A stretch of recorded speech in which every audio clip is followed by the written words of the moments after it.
भावनाओं में ना बहकर अपनी लाइफ के लिए सही वक्त पर सही फैसला करना बहुत ज़रूरी होता है। मूवी की शुरुआत होती है और पूरे शहर में हल्ला है। हमारी हीरोइन रॉक्सी की सगाई उसके मंगेतर ही जियांग से कैंसिल हो गई है और रॉक्सी इस वक्त ही जियांग के ही बड़े चचेरे भाई ही फैंग के साथ मस्ती मार रही है। और मस्ती मारने के बाद रॉक्सी कहती है, हम ऐसे दिखाएंगे जैसे हम एक दूसरे को नहीं जानते। और ही फैंग कहता है, क्यों, तुम्हें किस बात का डर है, अब तो तुम्हारा ब्रेकअप हो चुका है। और रॉक्सी कहती है, तुम्हारा चचेरा भाई अभी भी उस इंसान को ढूंढ रहा है जिसने विदेश में उसका 50 मिलियन का नुकसान किया है। और ईफेंग कहता है, अगर उसे पता चल भी जाए तो अभी मुझे कोई परवाह नहीं, परवाह है तो सिर्फ तुम्हारी, क्योंकि मैं जानता हूँ उससे शादी करके तुम खुश नहीं रहोगी। और ये है ही जियांग, रॉक्सी का मंगेतर, एक बहुत ही ज़्यादा बदतमीज़, घमंडी और बिगड़ैल इंसान जो रॉक्सी के ही घर में बैठकर उसका इंतजार कर रहा है। और घर आकर रॉक्सी से कहती है, तुम यहाँ क्या कर रहे हो। और ये कहता है, तुम इतनी रात को कहाँ से आ रही हो। और रॉक्सी कहती है, तुमसे मतलब हमारा ब्रेकअप हो गया है। रॉक्सी को ऊपर कोट देखकर उससे कहता है, आखिरी किस आदमी का है। और छीना झपटी में कोट नीचे गिर जाता है और ये रॉक्सी के गर्दन पर लपेट देख लेता है और इससे कहता है, आखिर ये सब क्या है। और रॉक्सी से बता देती है, मैंने किसी के साथ संबंध बनाए। और रॉक्सी के मुंह से ये बात सुनकर ये बहुत ज़्यादा गुस्से में रॉक्सी को झंझोड़ते हुए कहते हैं, तुम्हारी हिम्मत कैसे हुई मुझे धोखा देने की। और रॉक्सी कहती है, भूलो मत, हमारा ब्रेकअप पहले हो चुका है। और ही जियांग कहता है, तुम ये सब कुछ सिर्फ इसलिए कर रही हो ना क्योंकि मैं विदेश जाकर जुए में ढेर सारे पैसे हार गया। और रॉक्सी कहती है, हाँ, क्योंकि मुझे जुआरी पसंद नहीं है। और ही जियांग कहता है, अगर मैं जुए में ढेर सारे पैसे हार भी गया तो भी कोई बात नहीं, हम लोग बहुत पैसे वाले हैं, तुम्हारे गरीब बाप की तरह नहीं हैं जो जुए के लिए अपने घर की बहू बेटियों को गिरवी रख दे। क्योंकि रॉक्सी का फादर भी एक जुआरी था और जुए के चक्कर में इसने अपनी बेटी और पत्नी दोनों को गिरवी रख दिया था और जुए में हार गया था। और रॉक्सी की माँ खुद को और अपनी बेटी को बचाने के लिए इस आदमी को चाकू मार देती है। और ये देखकर बाकी के गुंडे डरकर भाग जाते हैं। और फिर रॉक्सी का फादर रॉक्सी की माँ से कहता है, आखिर तुम ऐसे कैसे किसी को चाकू मार सकती हो। और फिर ये अपने पति में भी चाकू मार देती हैं और फिर इन्हें खून की वॉमिट हो जाती है क्योंकि माँ ने पहले ही जहर खा लिया था। अपनी बेटी से बता रही होती हैं, मैंने पहले ही जहर खा लिया था और मैं नहीं चाहती थी कि मैं तेरी खुशियों में रुकावट बनूं, और अब से तू आज़ाद है, अपनी ज़िंदगी खुद बनाना और कभी भी किसी जुआरी से शादी मत करना।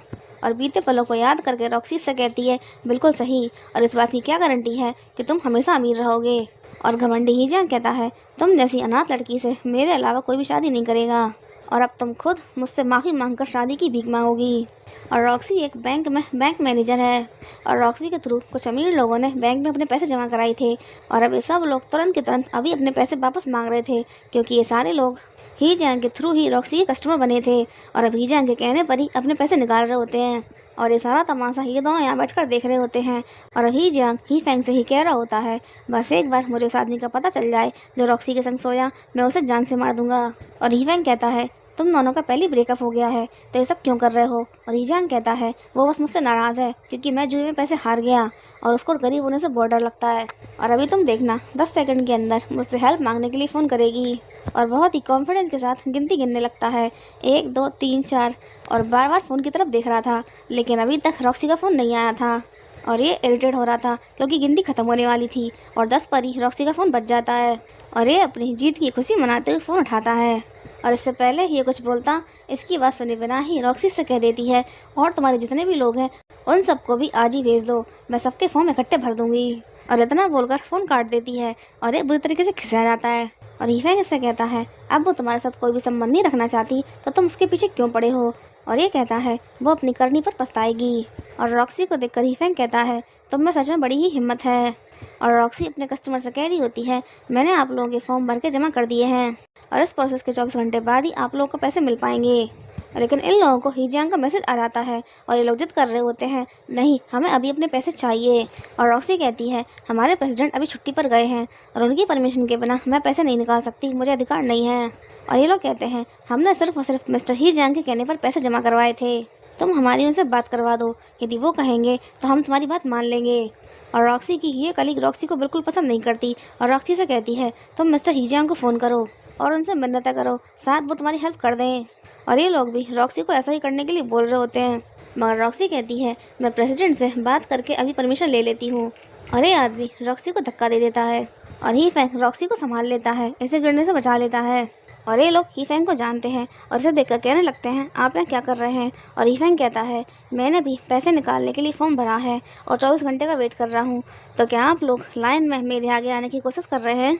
और ये लोग जानते हैं कि ये इस लायक नहीं है कि हीफेंग का सामना कर सकें और इसीलिए अब यहाँ से चले जाते हैं। और रॉक्सी धीरे से कह रही होती है तुम्हें यहाँ पर नहीं आना चाहिए था। और ये सबको सुनाते हुए कहता है अगर तुम्हें किसी और हेल्प की ज़रूरत हो तो बता देना। और ऑफिस की एम्प्लॉयज़ हीफेंग को नहीं जानती और इसके जाने के बाद रॉक्सी से पूछने लगती हैं आखिर ये कौन है, ये तो हीजांग से भी ज़्यादा सुंदर है। और ये कलीग जो कि रॉक्सी से बहुत जलती है कह रही होती है और कौन, वही जिसके साथ ही सोई होगी, क्योंकि हीजांग ने तो इसके संग ब्रेकअप कर लिया है, इसीलिए यहाँ वहाँ मुँह मारती फिर रही है और अमीरों को रिझाने की कोशिश कर रही है। और रॉक्सी के बारे में और भी ज़्यादा गंदा संदा बोल रही होती है और रॉक्सी इसके मुंह पर एक गिलास पानी फेंक देती है। और अब अपनी बारी पर ये खिस्सा जाती है और रॉक्सी कहती है लगता है आजकल तुम्हारे पास काम नहीं है, इसीलिए खाली बैठे बैठे अपने मुंह से गंदी उल्टियाँ कर रही हो। मगर ये लड़की अभी बाज नहीं आती और रॉक्सी से कहती है मिस्टर हीजांग ने तुझे छोड़ दिया है और अब मैं भी देखती हूँ तो उस जॉब पर कितने दिन टिकी रहती है। और अब रॉक्सी को एक और अमीर आदमी का मैसेज आता है और ये अपने बैंक में पैसे जमा करने की बात कह रहा होता है, इसलिए रॉक्सी से मिलने जाती है। और ये आदमी नशे में धुत पैसे जमा करने के बहाने रॉक्सी के संग बदतमीजी करना चाहता है। और ये सब देखकर हीजांग बहुत ही गुस्से में मिस्टर ली में एक लात देता है और फिर इन दोनों की बहुत ज़्यादा हाथापाई हो जाती है और फिर मिस्टर ली यहाँ से भाग जाता है। और फिर हीजांग रॉक्सी से कहता है मुझसे बदला लेने के लिए अगर किसी आदमी के संग सोना ही था तो किसी ढंग के आदमी को ढूंढती, लेकिन तुमने तो अपने लिए शुगर डैडी ढूंढ लिया। और रॉक्सी कहती है मैं तुमसे बदला क्यों लूँगी, अब मेरा तुमसे कुछ भी लेना देना नहीं है और मैं किसी के संग भी सोऊं उससे तुम्हें क्या मतलब। और रॉक्सी की बातों से खिस्सा आकर हीजांग इसके ऊपर हाथ उठाने लगता है, लेकिन तभी हीफेंग भी यहाँ पर आ गया था और हीजांग का हाथ पकड़ लेता है। और हीजांग इससे कहता है आप मेरे मामले में दखल ना दें। और हीफेंग इसमें जड़ देता है और इससे कहता है शराब पीकर तमाशा कर रहे हो, तुम्हें एहसास भी है तुम खुद की ही इंसल्ट कर रहे हो। मगर हीजांग अब भी नहीं मानता और कहता है ये मेरी है। और हीफेंग इससे कहता है अब अगर तुमने एक शब्द भी बोला तो तुम्हारे पिताजी से कहूँगा कि वो तुमसे हिसाब मांगे उन पैसों का जो आज तक तुमने बर्बाद किए हैं। और चिढ़कर हीजांग रॉक्सी से कहता है मैं तुमसे बातें बात करूँगा। और हीजांग के जाने के बाद हीफेंग रॉक्सी को गोद में उठा लेता है क्योंकि इसके पैरों में मोच आ गई थी और रॉक्सी नहीं चाहती इन दोनों के बारे में किसी को पता चले, इसीलिए जिद कर रही होती है मुझे नीचे उतारो।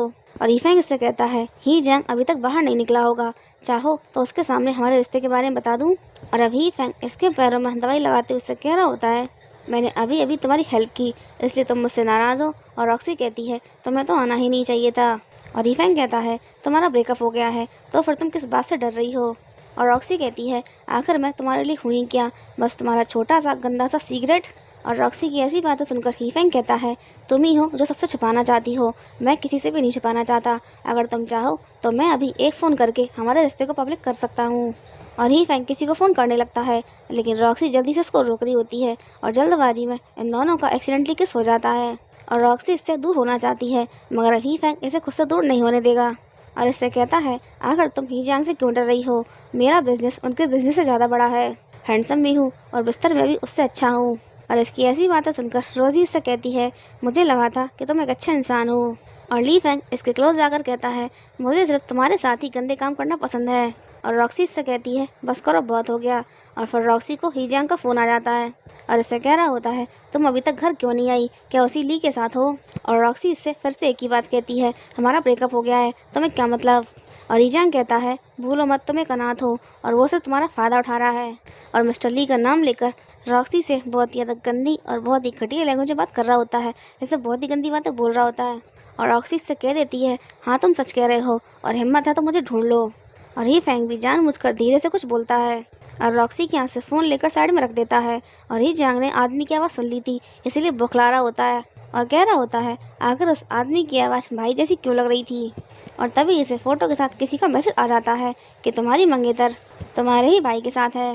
और ये बात जानकर तो इसकी हालत किसी चोटखाई नागिन की जैसी हो जाती है और ये दौड़ते भागते हाँफते हुए हीफेंग से इसी वक्त मिलना चाहता है और बार बार उसे फ़ोन करता है और लिफ्ट बंद होती है, इसलिए दौड़ते भागते सीढ़ियों से ऊपर आता है।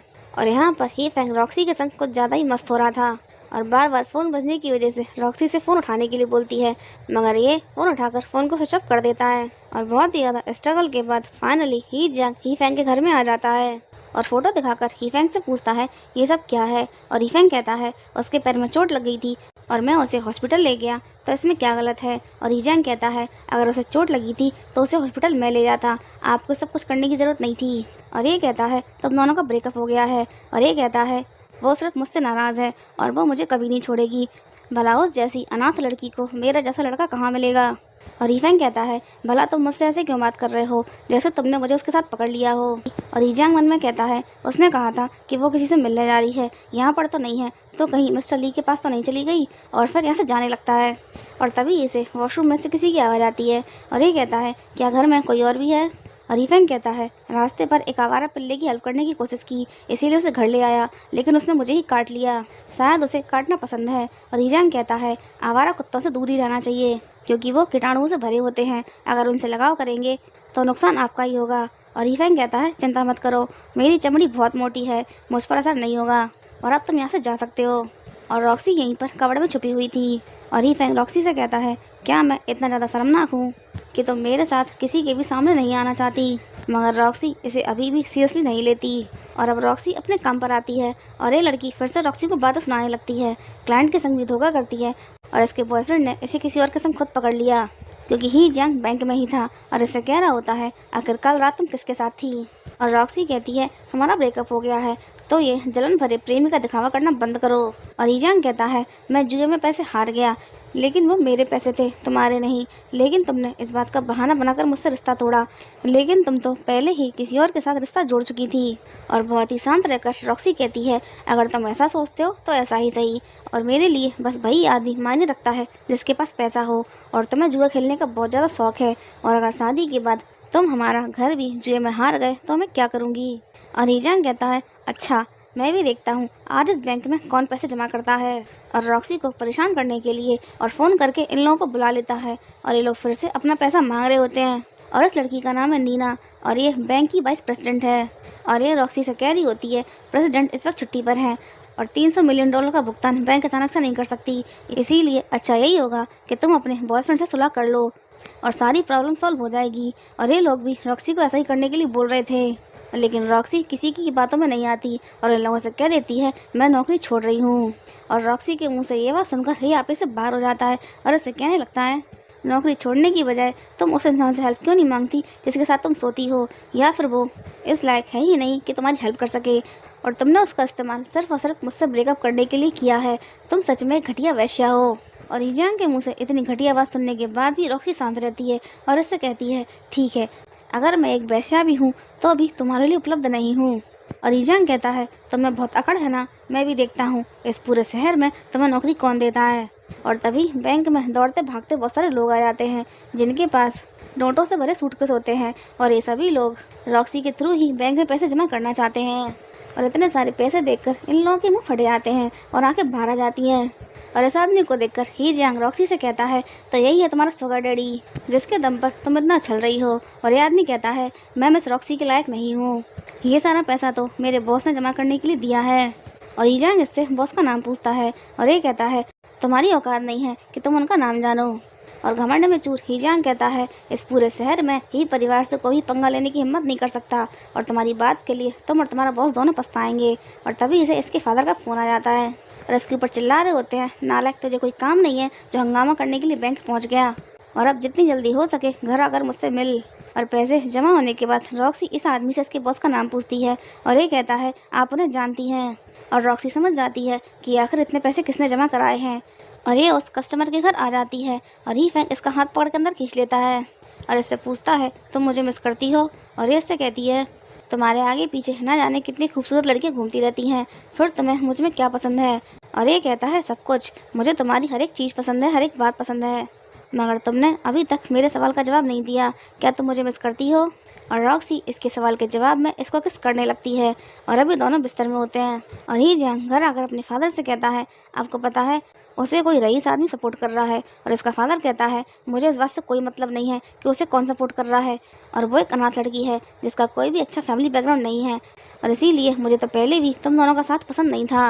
और इसकी माँ कहती है, उस लड़की को भूल जाओ, मैं तुम्हारे लिए एक बहुत ही सुंदर लड़की ढूंढूंगी। और ईजांग कहता है, आप लोगों को मेरे मामले में दखल देने की ज़रूरत नहीं है। और इसकी बात सुनकर फादर इससे कहते हैं, काश तू तेरे चचेरे भाई की तरह थोड़ा समझदार होता, बस हर जगह हमें शर्मिंदा ही करता है। और ईजांग कहता है, अगर आपको वो इतना ही ज़्यादा पसंद है तो आपने उसे गोद क्यों नहीं ले लिया, मुझे पैदा क्यों किया।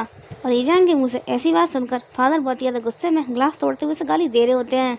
और माँ अपने पति से कहती है जवान बेटे से इस तरह से बात नहीं करते, और अपने बेटे को समझाकर फादर से माफ़ी मांगने के लिए बोल रही होती है। लेकिन बेटा तो अपनी ही अकड़ में है और गुस्से में से चला जाता है।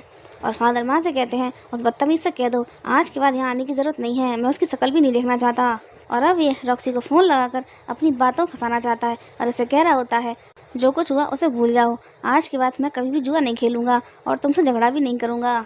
मगर रॉक्सी इसकी बातों में नहीं आती और इसे कह देती है अगर तुमने अपनी आदत नहीं छोड़ी तो फिर मैं क्या करूँगी। और मैं तुम्हें अपने बारे में एक बात बता दूँ, मैं किसी भी इंसान के साथ उसके सिर्फ अच्छे वक्त में ही साथ रह सकती हूँ, बुरे वक्त में नहीं। और रॉक्सी की बात सुनकर ही जैंग फिर से अपनी औकात दिखा देता है और उसे कह रहा होता है तुम इतनी पत्थर दिल कैसे हो सकती हो, तुम किसी और के साथ सोई, उस बात को भी मैंने अनदेखा कर दिया, और भला तुम्हें मेरे जैसा लड़का कहाँ मिलेगा, और वो इंसान सिर्फ और सिर्फ तुम्हारे संग खेल रहा है, टाइम पास कर रहा है। और अब मैं तुम्हें एहसास करा दूंगा कि तुम मेरे बिना कुछ भी नहीं हो। और तभी ही फैंग भी आ जाता है और रॉक्सी के हाथ से फ़ोन लेकर साइड में रख देता है और ऐसे कहता है जब तुम मेरे साथ हो तो तुम मुझसे बात क्यों कर रही हो। और रॉक्सी कहती है तुम्हें जलन हो रही है, और ये कहता है हाँ तुम खुद स्मेल करके देख सकती हो। और अभी रॉक्सी को ब्रेसलेट देता है और इससे कहता है ये मेरी माँ का है और मेरी माँ ने कहा था कि मैं उनकी होने वाली बहू को दे दूँ। और रॉक्सी कहती है अगर ऐसा है तो फिर ये मेरे लिए नहीं है। और ईफेंग कहता है क्यों नहीं, मैं तुमसे प्यार करता हूँ। मगर रॉक्सी इसे तुरंत रोक देती है और ऐसा बोलने के लिए मना कर रही होती है। और अब अपने बैंक के प्रेसिडेंट से रॉक्सी को पता चलता है कि इनका ट्रांसफ़र हो रहा है, इसलिए बैंक वाले रॉक्सी और नीना में से किसी एक को वाइस प्रेसिडेंट बनाएंगे।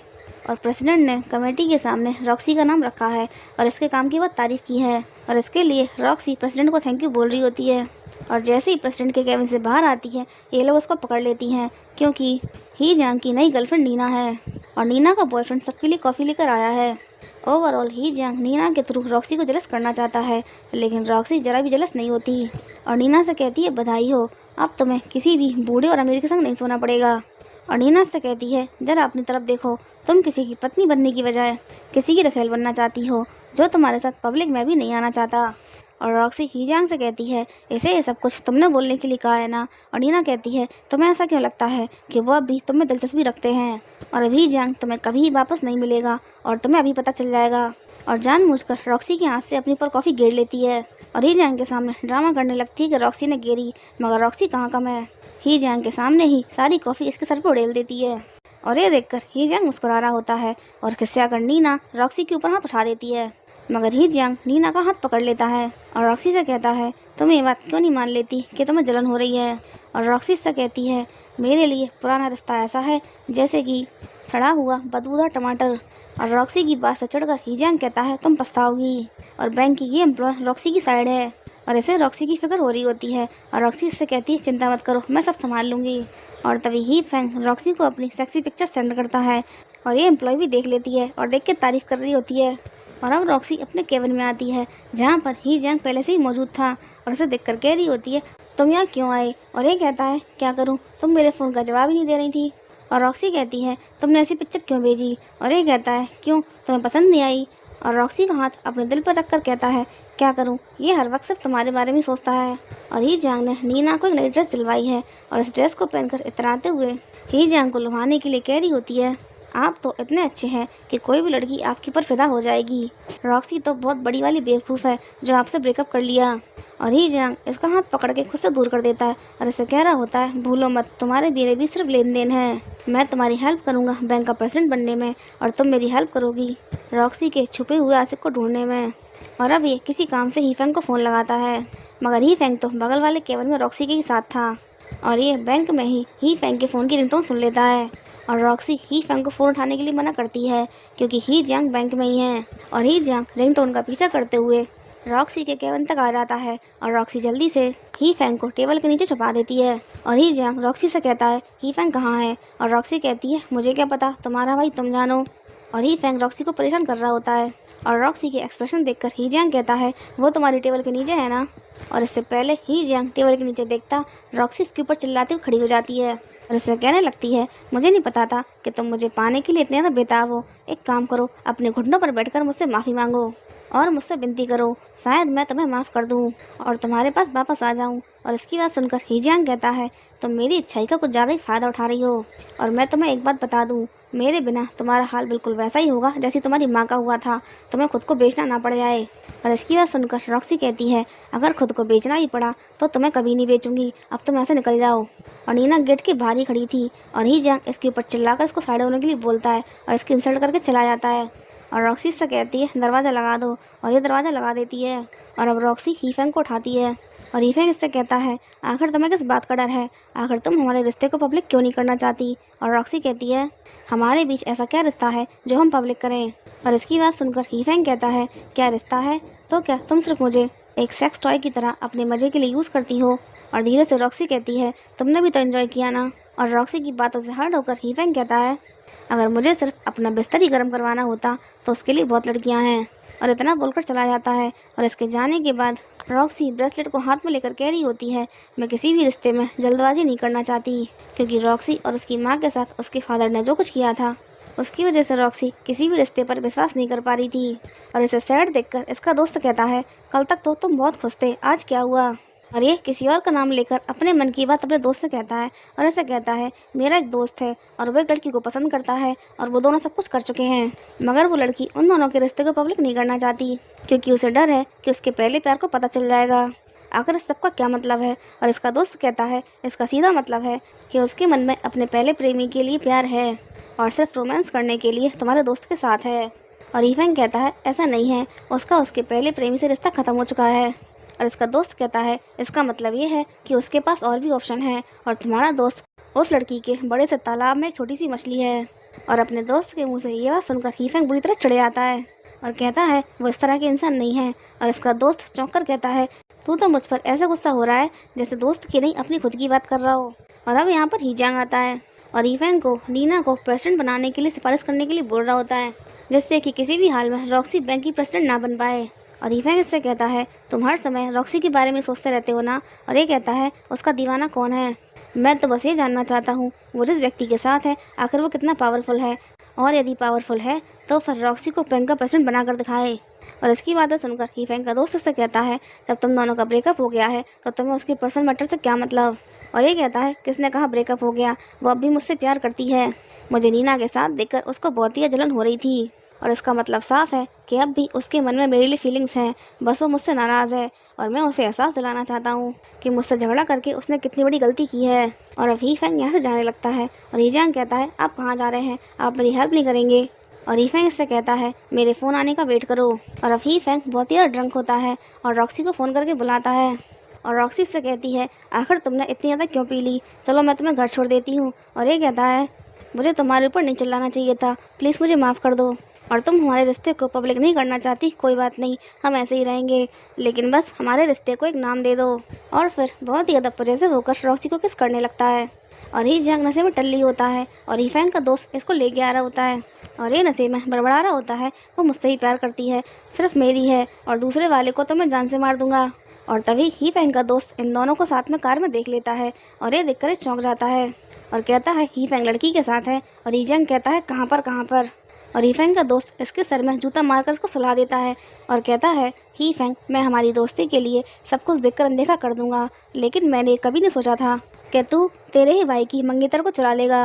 और अब दूसरे दिन ऑफिस में इसके पास आकर कहता है, तू दोस्त की कहानी गढ़ रहा था, लेकिन असल में तू अपनी बात कर रहा था। और चौंकर ये कहता है, तुझे कैसे पता। और इसका दोस्त कहता है, कैसे पता, कल रात जब तुम दोनों ये कर रहे थे तब कार की विंडो ओपन थी और लगभग हीजंग ने भी सब कुछ देख ही लिया था, लेकिन मैंने उसे जूता मारकर बेहोश कर दिया। सच बता, क्या तू रॉक्सी को लेकर सच में गंभीर है। और ये कहता है, हाँ, लेकिन बस वही हमारे रिश्ते को पब्लिक नहीं करना चाहती। और हीफेंग का दोस्त इसे ये भी बताता है कि हीजंग नीना के लिए कोई पार्टी दे रहा है और इस पार्टी में रॉक्सी को भी इन्वाइट किया है और वो लोग ज़रूर उसको परेशान करेंगे। और अभी जंग नीना का बहुत ही भव्य स्वागत करता है और कहता है, मेरी औरत हर ऐश्वर्य डिजर्व करती है। और यहाँ खड़े इसके दोस्त इसकी बहुत ज़्यादा तारीफ करने लगते हैं, मगर रॉक्सी चुपचाप खड़ी थी और इसे चुपचाप देखकर हीजंग इससे कहता है, तुम्हें कुछ भी नहीं कहना। और रॉक्सी कहती है, बिल्कुल भी नहीं, और इतना बोलकर आगे निकल जाती है, मगर ये छिड़ जाता है। और नीना से कहती है, आप नाराज़ ना हो, वो सब कुछ सिर्फ और सिर्फ जलन की वजह से कर रही है। मगर हीजंग फिर से इसकी इंसल्ट कर देता है और इसे कहता है, तुम भाड़ में जाओ। और किस्सा कर नीना अपने मन में कह रही होती है, रॉक्सी, तुझे बहुत शौक है ना मर्दों को लुभाने का, आज रात असली मजा मैं तुझे दिलाऊंगी जो कि तू कभी भूल नहीं पाएगी। और अब रॉक्सी चुपचाप अकेली एक तरफ बैठी होती है और ही जियांग का ये आवारा दोस्त इसके पास आता है क्योंकि नीना ने इससे कहा है कि रॉक्सी एक आवारा लड़की है और किसी बूढ़े आदमी की रखेल है, और इसीलिए ये भी रॉक्सी के साथ मजे करना चाहता है और रॉक्सी को ड्रिंक ऑफर करता है, लेकिन रॉक्सी मना कर रही होती है। और रॉक्सी के मना करने पर ये कह रहा होता है, इतने नखरे क्यों दिखा रही हो, मेरे साथ बस एक रात बिताओ, मैं तुम्हें हर तरह से खुश कर दूंगा। और इसके मुंह से इतनी घटिया आवाज़ सुनकर रॉक्सी इसकी गाल में चांटा लगा देती है और कहती है, इससे तुम्हारा नशा उतर जाएगा। और ये चिढ़कर रॉक्सी को गाली देते हुए कहता है, तू एक बूढ़े आदमी की रखेल है और उस बूढ़े आदमी से ज़्यादा मज़ा और पैसा मैं तुझे दे सकता हूँ, और तुझे तो खुश होना चाहिए कि मेरे जैसा अमीर इंसान तुझसे बात भी कर रहा है, वरना तू सिर्फ और सिर्फ ही जियांग की छोड़ी हुई जूठन है। और रॉक्सी के संग बदतमीजी कर रहा होता है, तभी यहाँ पर ही जियांग आ जाता है और चिल्लाते हुए इससे कहता है, तुम इसके संग क्या कर रहे हो। और ये कहता है, मैं इसे आज रात अपने संग ले जाना चाहता हूँ। और इसके मुंह से ये बात सुनकर ही जियांग इसके सर में बोतल फोड़ देता है और इससे कहता है, तू इस लायक भी नहीं है कि उसकी तरफ नजर उठाकर देखे, और तेरी इतनी हिम्मत तूने उसे हाथ लगाया। और ये लड़का कहता है, मैं तो सब कुछ बस आपके लिए कर रहा था, आपके लिए ही इसको सबक सिखाना चाहता था। और जियांग कहता है, उसे सबक सिखाने के लिए मुझे किसी की भी हेल्प की ज़रूरत नहीं है। और अब लड़का माफ़ी मांगने लगता है और कह रहा होता है, मैं आज के बाद ऐसी गलती नहीं करूँगा। और ये सारा तमाशा देखकर यहाँ बैठे बाकी लोग बात करने लगते हैं। मिस्टर ही जियांग तो रॉक्सी को सपोर्ट कर रहे हैं, तो इसका मतलब ये है कि आज भी उनके मन में रॉक्सी के लिए फीलिंग्स हैं। और नीना सबको देखकर और सबकी बातें सुनकर बुरी तरह जल भुंज रही थी। और अब ही जियांग का दूसरा दोस्त आकर इस लड़के को यहाँ से ले जाता है और ही जियांग रॉक्सी से कहता है, देखा तुमने, मेरे सपोर्ट के बिना तुम कुछ भी नहीं हो, कोई भी तुम्हें कुचल सकता है, और तुम्हारा छुपा हुआ प्रेमी भी तुम्हें बचाने नहीं आया। और अब रॉक्सी बिना किसी हंगामे के यहाँ से जाना चाहती है, लेकिन ही जियांग इसको नहीं जाने दे रहा और ज़बरदस्ती अपने संग गेम खेलने के लिए बोलता है। और अब गेम खेलते हुए रॉक्सी गेम हार जाती है और सब लोग इसको कंडीशन देते हैं कि दरवाजे से जो आदमी पहले अंदर आएगा रॉक्सी को उसे किस करना होगा।